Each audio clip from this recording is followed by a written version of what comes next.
U studiju pozdravljam Zdravka Vukića, ravnatelja Agencije za zaštitu osobnih podataka. Dobrodošli. Dobar dan vama i pozdrav svim vašim gledateljima. Evo, 3 godine nakon primjene GDPR-a, kako ste vi zadovoljni sa primjenom i koja je uloga agencije u svemu tome?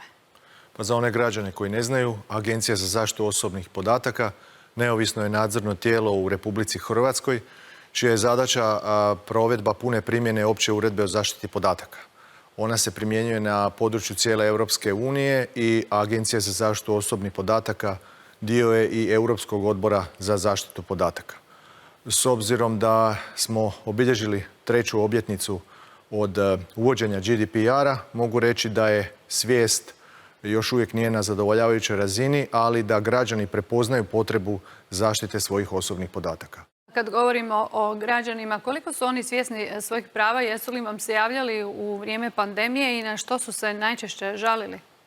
Pa s obzirom da je GDPR uveden 2018. godine, primjerice u 2017. godini broj prijava je bio oko 1500, da bi nakon uvođenja on skočio na preko 5000 prijava. Taj broj oko 5500 predmeta zadržao se i u 2019. i u pandemijskoj 2020. godini. On je u pandemijskoj godini bio nešto niži, ali su građani ovoga puta u toj godini dosta imali upita vezano uz obradu svojih zdravstvenih podataka. Evo, u svijetu su izrečene dosta visoke kazne. Kod nas, moram priznati, to ide malo nekako sporijim korakom. Za sad su izrečene 2 kazne. Može li se očekivati da će ih biti više i jesu li one na tragu onih visokih iznosa kao što se bilo i najavljivalo? Dakle, kazne su na razini Europske unije, na razini opće uredbe o zaštiti podataka propisane vrlo su visoke. Kada sam prije godinu dana preuzeo dužnost ravnatelja agencije, dočekala me situacija da je bila nakon 1,5 godine od uvođenja GDPR-a izrečena jedna jedina upravno novčana kazna. S time nisam bio zadovoljan. Mi smo u nekoliko mjeseci izdali novu upravno novčanu kaznu, a sada su u pripremi nove upravno novčane kazne. Dakle, ovdje nije riječ o kaznama radi kažnjavanja, nego o tome da se podigne svijest među svim voditeljima i izvršiteljima obrada, svima onima koji brinu o našim osobnim podacima, da se opća uredba o zaštiti podataka mora poštivati. Prve 2 kazne bile su izrečene jednoj banci, jednoj zaštitarskoj tvrtci.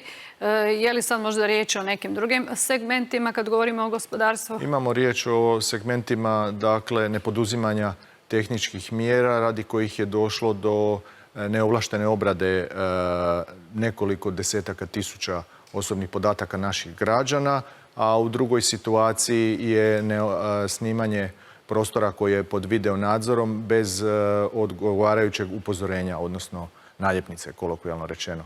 Dakle, o čemu je riječ? Građani moraju biti, građanima pozivamo da nam se obrate, da prijave ukoliko misle da su povrijeđena njihova prava, a što se tiče tvrtki i svih koji obrađuju osobne podatke, oni moraju biti svjesni da je sigurnost osobnih podataka naših građana nama i građanima na prvom mjestu.